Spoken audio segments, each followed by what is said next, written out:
This is Real Women, celebrating women in independent film. My name's Brenda Daly, and I'm your host. And today I'm here with Michal Beran. And it's Awesome. International Women's Day. I you feel probably, I, I feel honored.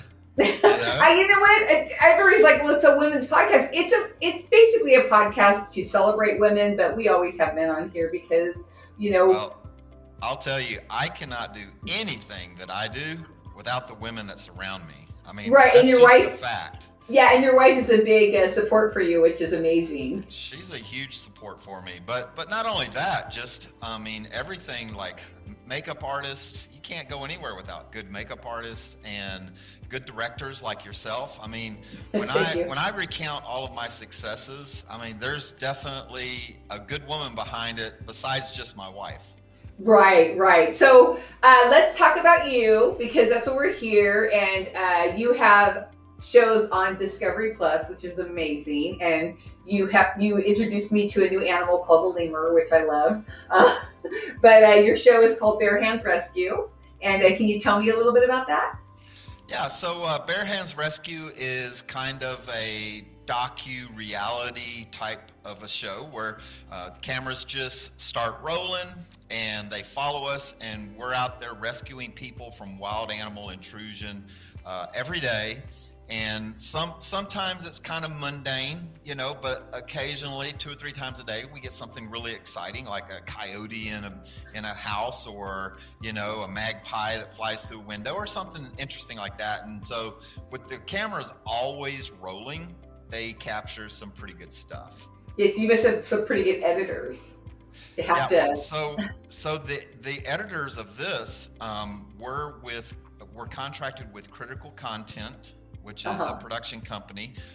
They are most notably famous for their series on MTV called Catfish. Oh, And okay. and so they've got a really good editing crew. But I'll tell you what was really great is I lucked up and I got a legendary showrunner. His name is Bob Asher. He has just been in the industry for 45 plus years. He's currently making a big thing with the battle bots on Discovery Plus, I think, or one of those networks. I can't remember exactly which network it's on, but BattleBots is huge, and he's really doing a lot of work with that. But he was one of those really good down-to-earth showrunners that just knew how to keep the project moving forward constantly. Wow, that's great. So, what made you start this show? I mean, I feel like you're a big animal lover and you love the environment. So I feel like when I watch the show, and you have a good personality for it. I know why you do the show or why people watch it. Well, so I'm a business guy. First and foremost, I am a businessman, and I'm trying to build a legacy business. I've got my 24-year-old son working in the business, got my wife working in the business. I've got 24 other people that depend on me working in the business. And back in 2008, I started working on a reality TV series called Billy the Exterminator, and I was hired by Exterminator Productions. And I saw what that reality TV show did for a very, very small mom and pop pest control company. I've seen the show. It's great, actually. Yeah, it was off the charts, and Billy had a big personality, and he did wacky things, and everybody loved it. But mostly I watched the business end of it. And one of the things that I noticed was that VexCon, which was the business this was started and anchored to, they completely stopped doing any type of advertising, like not spending a dime on advertising. I spend $22,000 a month on advertising. Can you imagine how nice my life would be if I did not spend $22,000 a month on advertising? Oh, I know.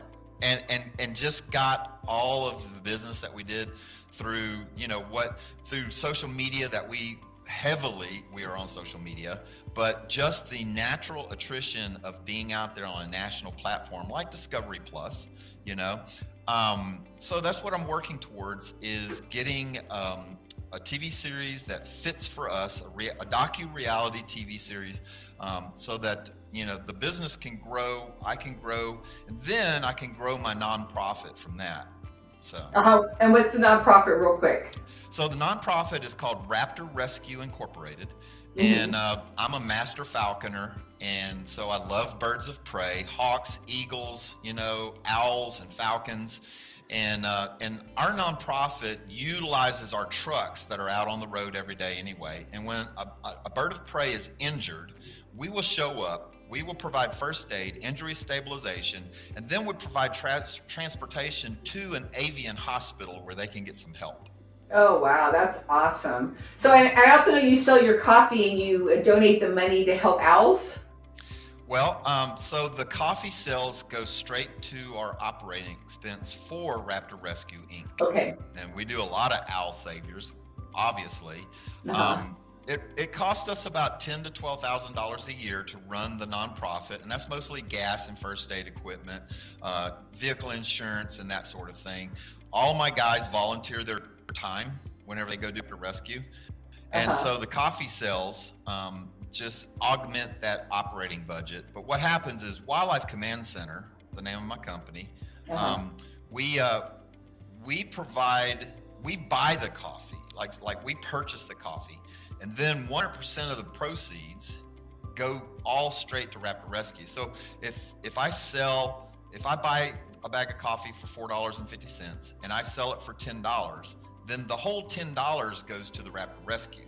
And Wildlife Command Center just subsidizes the purchase of the coffee. Yeah, that's great. It's really good coffee too. I really enjoy it.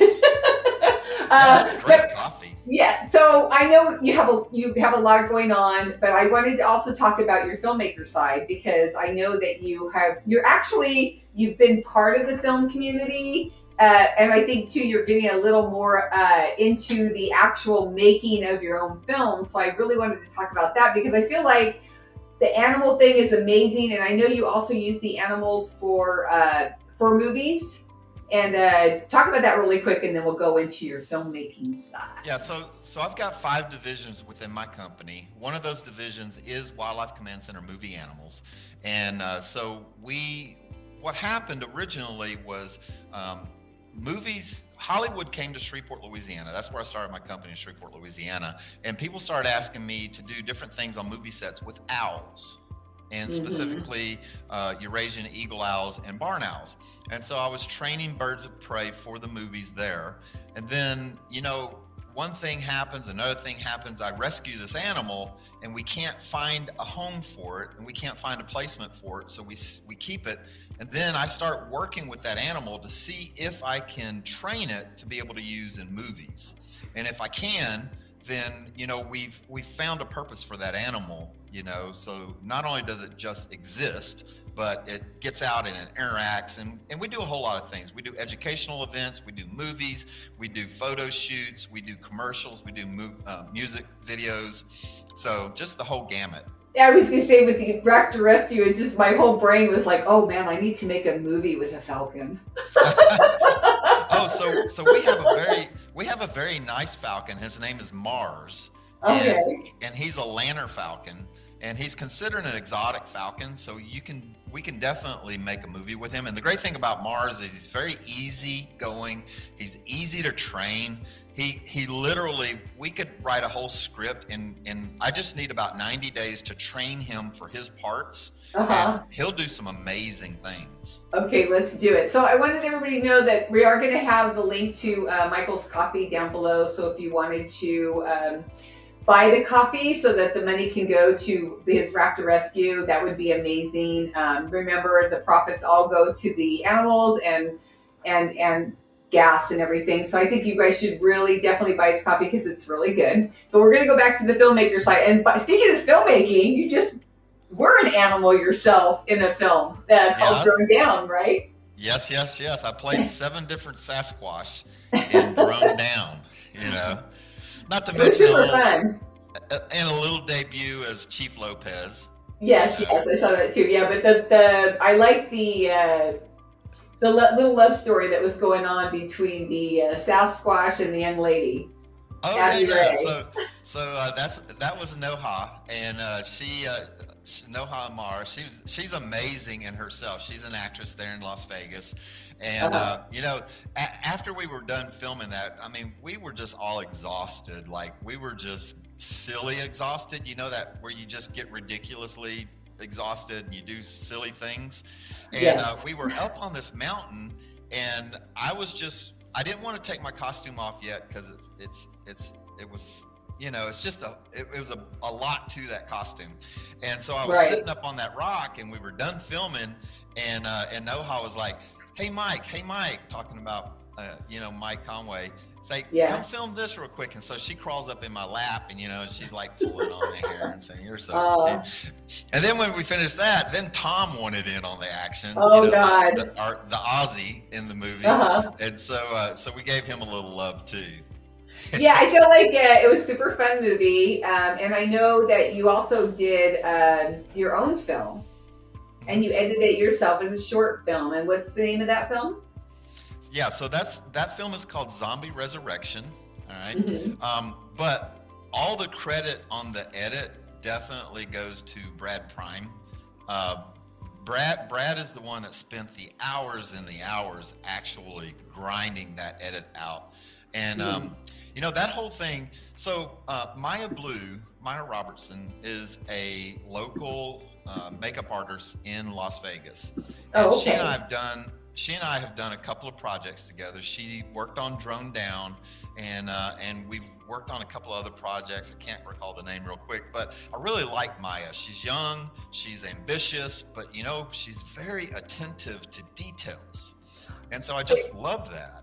Yeah, did she do Movie No Mountain too? I think she did. And I think she's actually going to do my daughter's film. It's called Roadhead. So I think she's on that Nice. roster. Yeah. Nice. She's Yeah. great. She's really great. Well, so I wanted to do this whole project, Zombie Resurrection.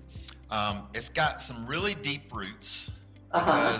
because there's a project that I've been working on, trying to get all the parts and pieces together, and I wanted to do a photo shoot that was kind of like the beginning of a series, And Oh, so okay. I flew Maya out, and I've got a local makeup artist, and I got a local model that does a little bit of acting, and we just kind of threw together a real quick storyboard.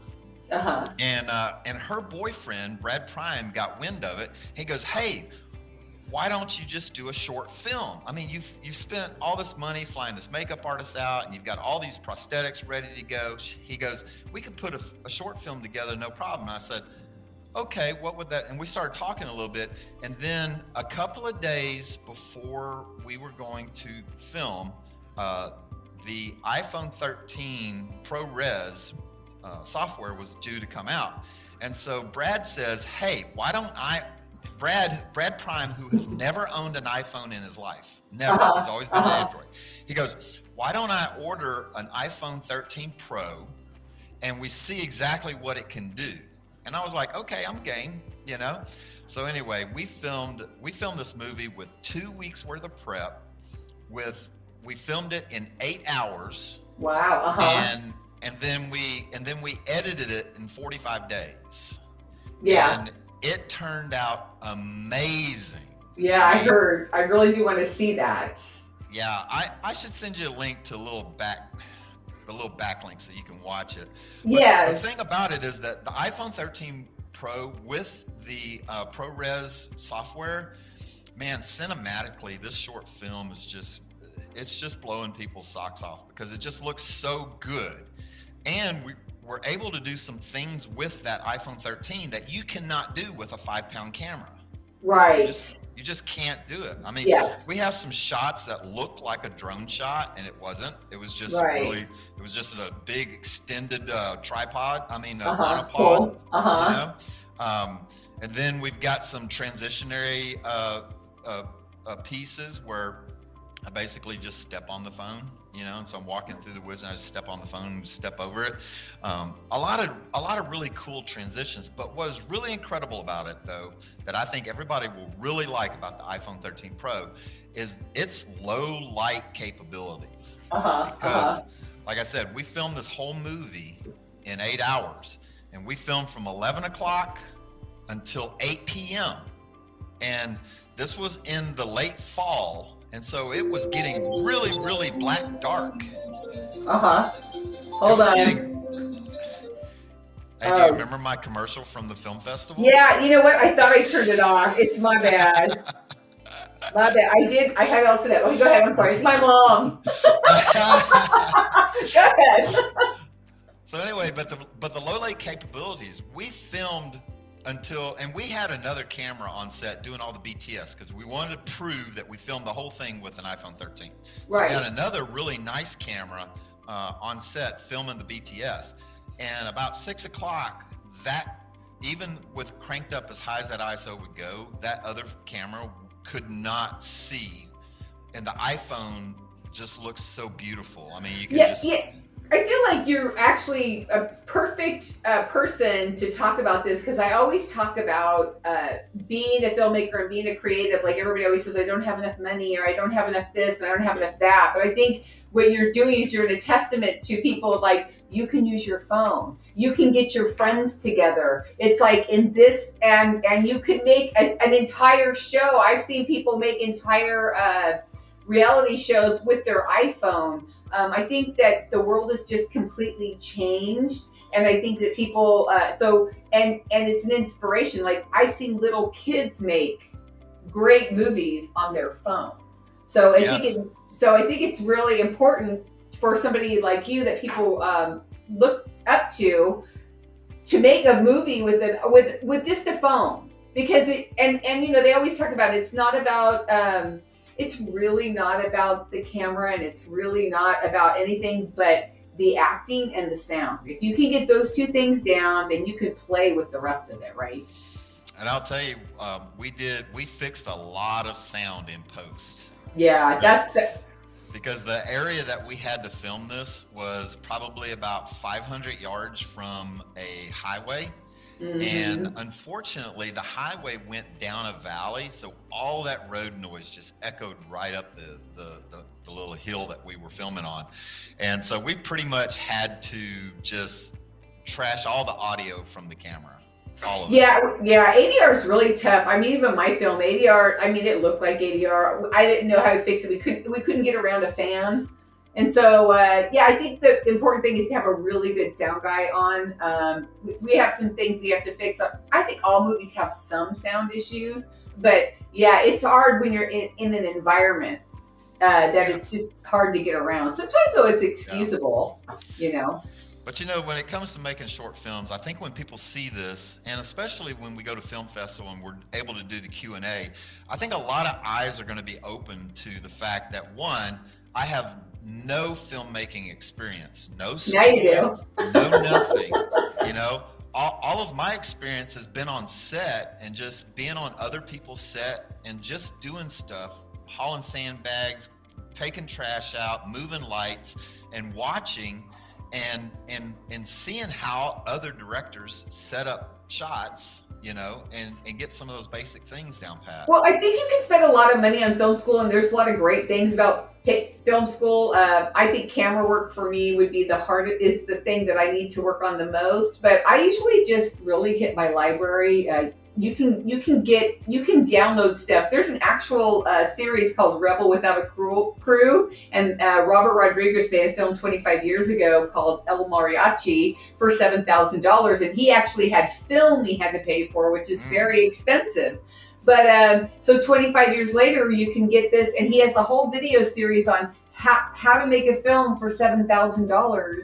And it's free. So you can go to your library and get Save the Cat if you need to do screenwriting. So, and I'm like you, like I didn't go to film school. I just study a lot, and I spend a lot of time on set, and I talk to people like you who have done it, and you can't say you're not a filmmaker anymore because look what you're doing. You're literally a filmmaker. Well, I mean, technically I am, but I don't consider myself in nowhere near the class of you and Mike Conway or Dale Nevins. I mean, you guys are doing it. Yeah, we're trying. I mean, I know I was really proud of the film that I did. We do have a few little sound issues. That's the biggest thing we have to work on. But I knew I could do it because I had made some short films and I had played with my iPhone and we did some 48-hour film festivals with my iPhone because we were all stuck at home. And so I knew I could do it. I just did, and to be have given that opportunity was just huge for me. So thank you, Lucky Sevens. Thank you, Michal Beran, for supporting the Lucky Sevens. And thank you for being on my set. That was great. I know we worked you long hours that day, but it was totally worth it, I think. And it definitely was. You know, especially for me. You know, I'm an older guy. You know, I'm 56 years old, and so it's kind of hard to make friends when you're a little bit older. But when you get on a film set, man, you make instant friends like right away because everybody's working toward a common goal. There's all this camaraderie going on, and you know, it's like all the people that were on your film set. I consider myself at least associates, and some of them good friends, and you know, like your daughter, I'm friends with her just because we've been on multiple film sets together. In the Las Vegas Stunt Academy. Yeah, I really do feel like we are a community, and I think maybe that's part of the reason why I love it so much. I did a lot of theater, and it was always like that, but it's like, I don't know if I was real popular in school, but boy, my theater community, I was doing stuff. So and I feel like it's just a certain mindset, and I think it is working towards a common goal because you can't do it by yourself. Right, you can't. You absolutely can't. You gotta have that guy who's gonna move the sandbag. You gotta have the guy who knows about the lighting. You gotta have the guy who knows the camera. You gotta have the sound guy. You have to have those people, and you have to depend on those people, and you have to let them do their job. Right. And I think as a director, as a film director, what I learned is that you have to lean on all of their strengths, and because it's not all about you, it's about just making a good project. That's absolutely true, and that's with our short film Zombie Resurrection, which it's a little misleading because the main character is not technically a zombie. She's not undead. She's just very zombie-like, and at the time, that's just the best name we could come up with. But what's great about it is an original story on just an old storyline, you know? The whole zombie creatures, the whole, you know, want to just get you because they're raging, you know, mad or whatever. So, so what is what's next for Michal Beran? I know you've got a lot going on with Bare Hands Rescue and all of that. Yeah.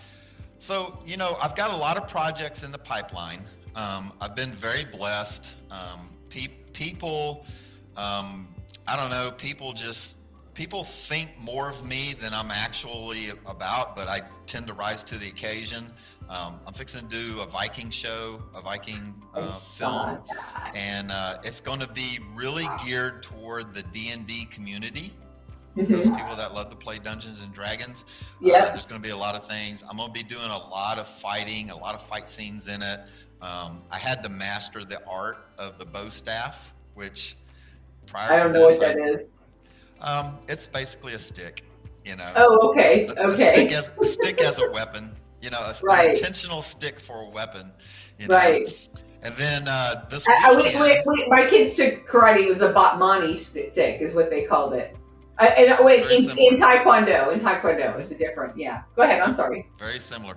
So anyway, we got that film coming out. It's called Just Try.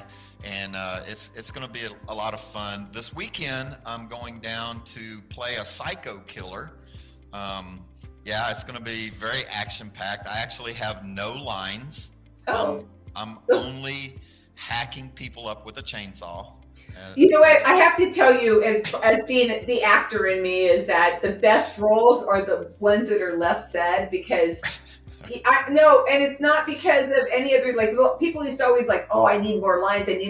But in film acting, the less you say and the more you emote, the more powerful the performance. I'm very good at physical acting. I mean, definitely. Of course, you know, I started late in life. You know, I didn't start taking acting classes until 2018. And then I only took acting classes because I do a lot of public speaking. I'm the keynote speaker for wildlife conventions across the United States. And I wanted to project better. I wanted to have more emotion here because I'm pretty flat, you know, just in general. I'm pretty down to business and flat. And so I started taking acting classes, and then they started kind of paying off because I I did some auditions and I got some parts, and just started kind of laying out like that, Yeah. But people tend to. I don't audition much, but I can tell you I have a very high audition rate. In other words, when I do audition, I typically either get it or I'll get another project they're working on. Right, that's great. So, because this is Real Women Celebrating Women in Independent Film, the big question is what women in the industry inspired you to want to do this? Whether a teacher, your wife. So originally my wife Bonnie is a huge supporter. Like, she's kind of quiet. She is one of those people. She's an academic. She has 3 degrees. She loves going to school. She's a counselor. She loves helping drug addicted, and she works in that industry. So she's not real outgoing. She's not real gregarious. She's kind of quiet and shy, but she loves supporting me because she loves living vicaciously through me, and she likes going to the red carpet events and that sort of thing. So definitely my wife Bonnie certainly just I feel like the quieter people are a little more academic anyway. Like they're big thinkers. She is. So it's not that they're not gregarious or they're outgoing. It's just that they have a lot going on in their head. That and I get that. Yeah. But in my life in general, so I'm a master falconer, but I've been influenced heavily by a lady down in New Orleans. Her name is Dr. Jennifer Coulson, and she does a lot of work with birds of prey. She breeds Harris hawks, and her lifelong work is with the swallowtail kite, which is a bird of prey down along the Gulf Coast.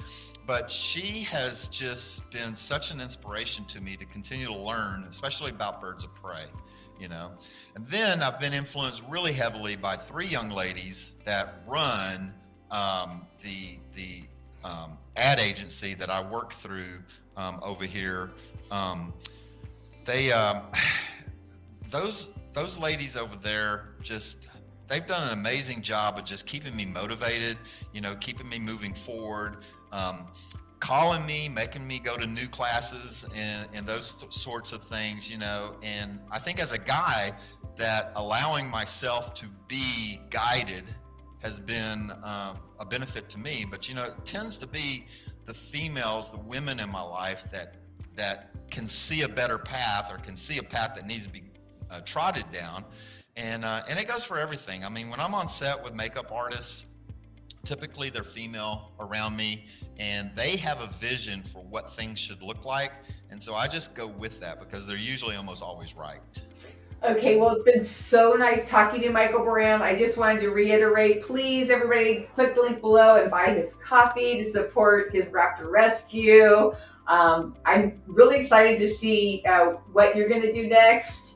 And it's been really nice talking to you. And I would love to do this again, and maybe we can see an animal or 2 next time. Yeah, absolutely. Next time, let's just plan on, I'll have Queenie, the ringtail lemur. She is a ham on camera. So perfect. She'll be exciting. But thank you for having me on. It's been really good. The conversation has flowed so easy. I appreciate you being a great host. Oh, thank you. So thank you everybody for watching. This is Brenda, Daly. This is Real Women Celebrating Women in Independent Film. But today we are celebrating Michal Beran. Thank you. Thank you.